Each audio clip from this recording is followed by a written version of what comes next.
So the video is called This Subject Keeps Coming Back, and I already know what it's about. So I have to say this now before somebody gets upset.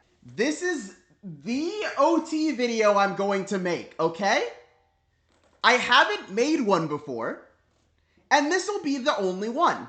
This is where I'm going to get all of my overtrigger opinions out of the way. And then it's done.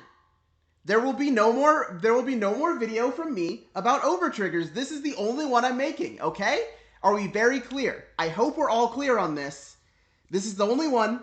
Don't ask me to make another one. And don't get mad at me because I made it.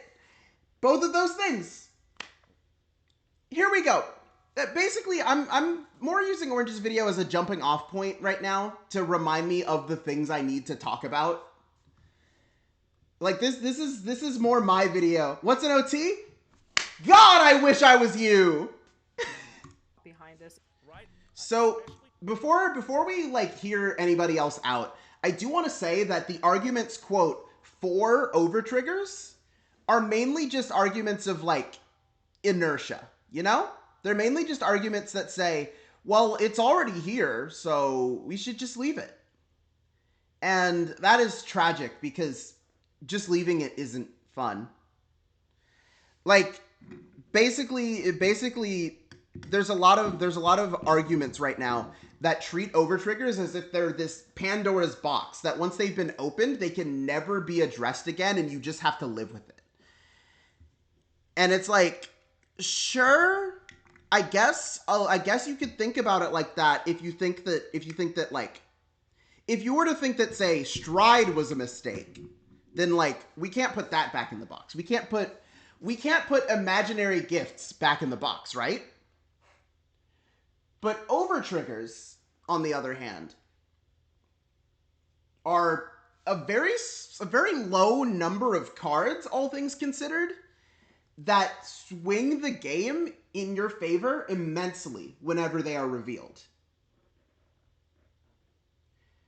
I already got a cut in my hand, might as well let it be. Yeah, like that's the thing, is like, is the overtrigger is the cut on Vanguard players' hands, and we should wash it and give it a band-aid. We shouldn't just let it sit there. That's not nice. That's not good for you. We should wash it and give it a band-aid, or else it'll only get worse. To sit down with you guys, what we need to do.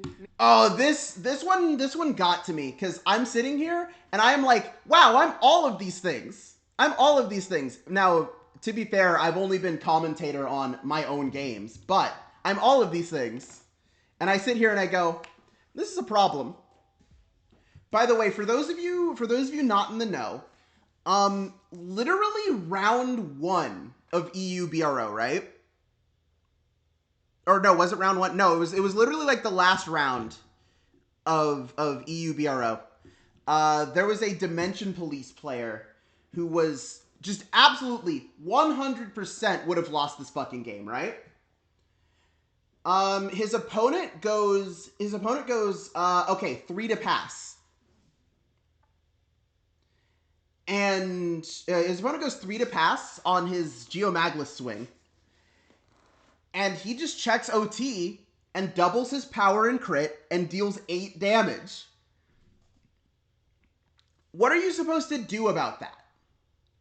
And you might be like, oh, well, the Regalia player should have been playing PGs. But like, this is such a pie in the sky scenario of OT exactly on Geomaglis dealing you 8 damage. Who's going to think about OT on Geomaglis when they're building their deck? There's not really many other situations where you're gonna desperately need that PG, because nothing else in the game is going to deal you 8 fucking damage. For those of you guys that may not believe that this trigger needs to go, or maybe you are currently Bushiroad that's watching this, maybe this video will help you understand sort of the reasoning behind why. I like the way she put that. If you don't think the overtrigger needs to go, or maybe you are Bushiroad, I respect that a lot. I respect that. Yeah, like that's the thing, is I want OTs gone. I want OTs gone so bad. So a part in this discussion is casual players being like, okay, you only want to get rid of OTs because you think Vanguard is a tryhard game. Why would you get rid of OTs? But a key part to consider in this discussion is that if you are not a competitive player in any capacity, you don't actually have to worry about the ban list if you're playing with your friends. Because if you're just playing with your friends, the ban list is whatever you want it to be. As long as a group of players can agree on what the ban list is, that's the ban list. So if Bushi says no OTs at BCS, and you weren't going to BCS anyway, why do you care? We keep going down the same tunnel. We keep going down that same dark hole, and we keep entering that same argument with multiple people from the community. Some are more vocal, some are less vocal, some don't even know what's going on, some are new players, some are old players. This topic has been coming from every direction possible. There's no possible way that you have avoided it, and this is the number one reason why I think this is actually an issue. So what's going against? Yeah, the biggest issue with OTs is that, like, they cause people to not have fun to the point where the Vanguard community becomes less fun. Like, I can argue about, like, the ways that overtriggers harm the competitive merits of the game for days. But the bottom line is that if you open Twitter, it's the worst. It's the worst it's ever been whenever OTs rear their ugly head. So at this point, I would want them to just take this L so that this game can be fun. A pretty good thing. I personally will vouch for the fact that there are times when, you know, the overtrigger happens, rather I'm commentating, rather I'm playing the game, rather I'm topping the game, rather I'm watching other people play, whatever it is, there are times when that overtrigger hits, it's actually an insanely hype moment. It makes things very exciting. It's a very fun, it's strangely very like, oh my god, that just happened. It was the craziest thing. Did you just see that? It was one of those. Now, this is a valid point. There is an amount of hype in overtriggers, just like by default. There's an amount of hype that comes with seeing something so ridiculous, you might say. And I've certainly felt that hype.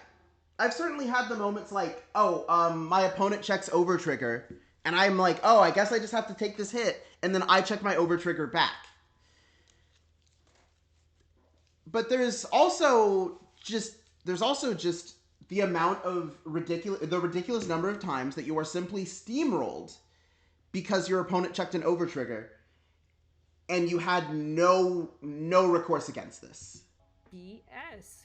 That's not yeah, right. Yeah. The OT creates the Vanguard 0 problem, where sometimes your deck just decides you lose. Well, and yet I got punished. Now this is what. And okay.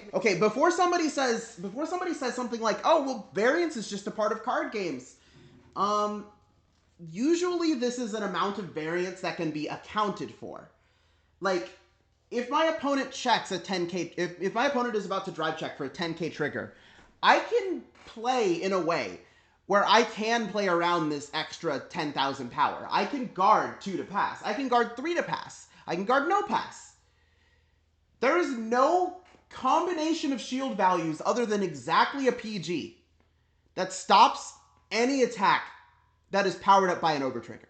If you are testing, this is an also similar problem. Sometimes testing with formats that have the overtrigger in it end up being a literal waste of time. You are testing to become the best of the best. You want to compete, you want to top, you want to do this. You're testing with your buddy, your number one buddy that you always want to test with, and you hit overtrigger, and suddenly that testing for that game just goes out the window.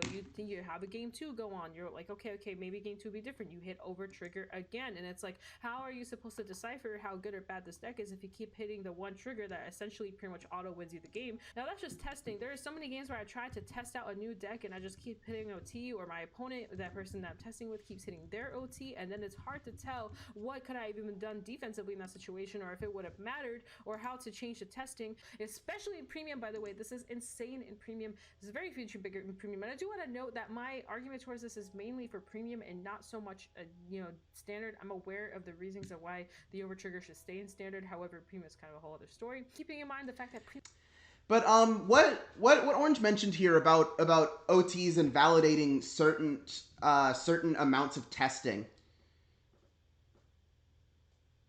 is very relevant here. When I was testing for Springfest, I did highlight. I had a spreadsheet, right? Let's see if I can pull up this spreadsheet. Let's see if I can put this spreadsheet on screen. Let me see. Okay, here we go. So I have a spreadsheet, right? That totals how many games I played with the 3 decks that I was testing. They were Shirayuki, Ezel, and Gurgit. But Shirayuki, had about a 60% win rate, which is about what you were looking for a Team League deck. But you'll notice every single one of these games highlighted in green is every one of these games highlighted in green is a game where I checked OT or somebody checked OT. So we have here checked offensive overtrigger on first drive. They checked a defensive overtrigger and ended my turn. I checked my OT on my first, or they checked the OT on grade 3 turn after I took him to negative 30k.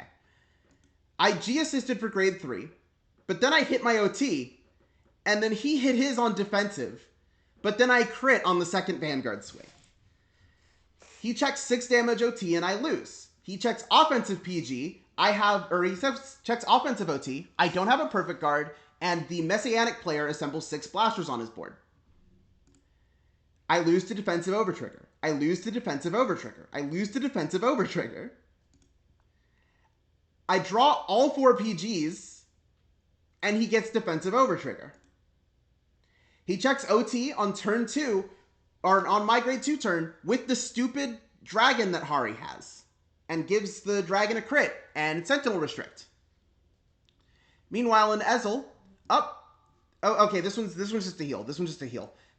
First damage OT, 6 damage OT, offensive OT on his grade 3 turn. Gurgit I didn't play enough games with testing for Springfest, but you get the point. That there's just a lot of games where things that were completely out of my control determined them, rather than things that are far more within my margin of error, such as just like any other trigger check. And like, you know what? If you want to keep it in standard, literally, fuck it. Who cares? But I am so tired. I'm so tired of going to events and losing to OT. And I'm so tired of going to events and winning by OT. And it's not a very rewarding type of RNG. While yes, there are some situations when you hit the overtrigger, it feels so great, but when you're competing competitively and the OT is the reason why you won like 1 or 2 or however many of your games, it doesn't feel good. You as a player won't even count those games in your mind. You'll be like, oh well, that was that one game where like I got the OT, and honestly I kind of auto won. Like it just I hit the overtrigger, they're at 3 damage, they went to 6. It doesn't even feel good to win by OT. It just feels bad. Yeah, like that's the thing, is that like regular trigger checks have always to me had the right ratio of luck to skill, especially when you consider that most of the time you can account for triggers. You can look at your opponent's drop, their damage zone, and you can remember their drive checks, and you can look at the number of cards they have in their deck, and you can go, they're probably going to hit a trigger soon. They haven't hit a trigger in a while. It feels like they will hit one soon. And eventually, you don't even have to do like actual statistics to figure this out. Eventually, you can just like feel it out, right? And that's one of the skills that you learn playing Vanguard. But overtriggers are a whole nother wrinkle to this, because even if you feel out like, oh yeah, they're probably going to hit a trigger soon, It doesn't matter. Because you can't account for that one overtrigger. And guess what? If you use your PG to account for that overtrigger now and you're wrong, you have officially failed to play around the OT, and it will just come back later and kill you anyway. Your coworkers, tell your dog, what was there that was so useful? Nothing. There was nothing useful there. You hit the overtrigger, they couldn't guard it, they lost the game.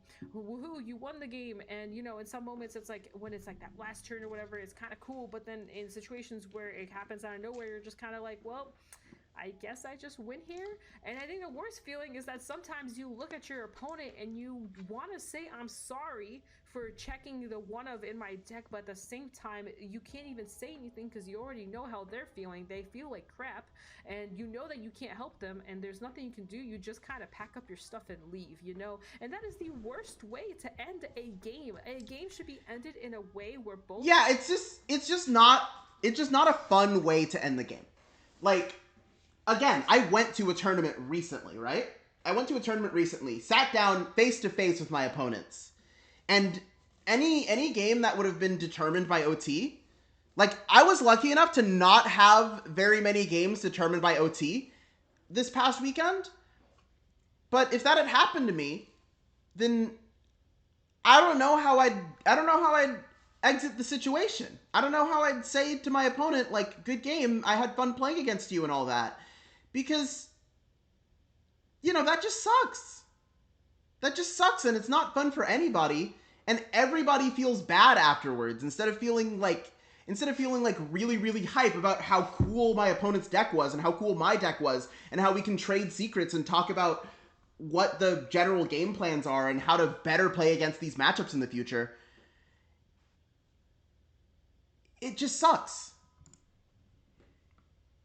Players appreciate the time and effort that was put into that game. OT is an any percent speedrun for making players kind of toxic. Exactly. Your opponent and they lose. And why would you want that feeling to keep happening to your player base or your friends or the people that you play with or the people that you try to show the game to, the people that you want to enjoy the game with you, whether it's online or in person, people across seas, people you talk to?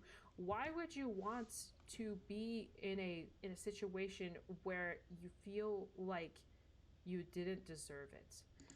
She's exactly right. She's so right here. Again, if I check an OT at a tournament, I can't dismount from the situation in a graceful way at that point, right? Because the best conversation I can have with my opponent at that point is that we both go, yeah, that sucked. I'm sorry, man. And that's the most we can do. And that just feels bad, and it makes me go, can we just go to the next round now? I don't want to be here. You know? Peace out. Listen, Orange is just so right. Like, Orange has spat nothing but facts this entire video. For those of you watching this on YouTube, I'm going to link the full video in the description. Please go watch this video. She's so big-brained here. She's so correct. The thing about the overtrigger is that, like, for every hype moment it's provided, it's also provided just this moment where instead of being able to make a new friend or ally, you just have to leave the table. You just have to leave the table very quietly and feel bad because you have made someone upset. And that's not fun for anybody. That's not fun for me. That's not fun for you. Nobody likes this. And I understand that there's options like errata the overtrigger, but sometimes it's just the additional effects that are the whole issue here. Like, for example, that Geomaglis issue I was talking about would not be resolved by making the trigger power on Elder Breath 10k. Because it would still give its 10k power, then double Geomaglis' power in critical. The game would still end because our opponent took 8 damage. And again, I don't want to be a negative Nancy. I just want to let everybody know that this is something that should change. It would be very good for the game if it changed, because I personally think Premium is one of the most fun, like Premium Vanguard, one of the most fun card games I could be playing right now. And I want it to stay that way. And it only gets more fun if we're not randomly auto-losing games, right?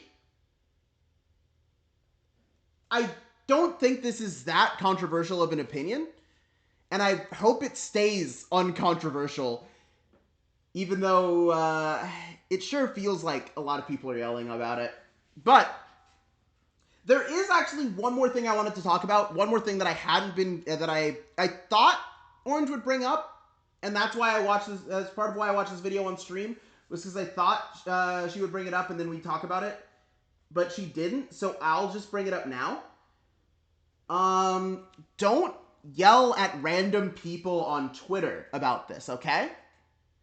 Because, for example, I'm personal friends with the owner of Bad UU Tips, and they've gotten a lot of like bullshit lately over literal shit posts. Like there was this one post that they made that was like, they complain about overtriggers and yet they play them in their decks. What hypocrites. And if you look at the account it came from, being Bad UU Tips, it's so obvious that this is sarcasm, that this is a shit post. So please do not go, oh my god, the toxic casuals are posting about how we're hypocrites for playing the OTs in our deck when we're allowed to play OTs in our deck and we have to.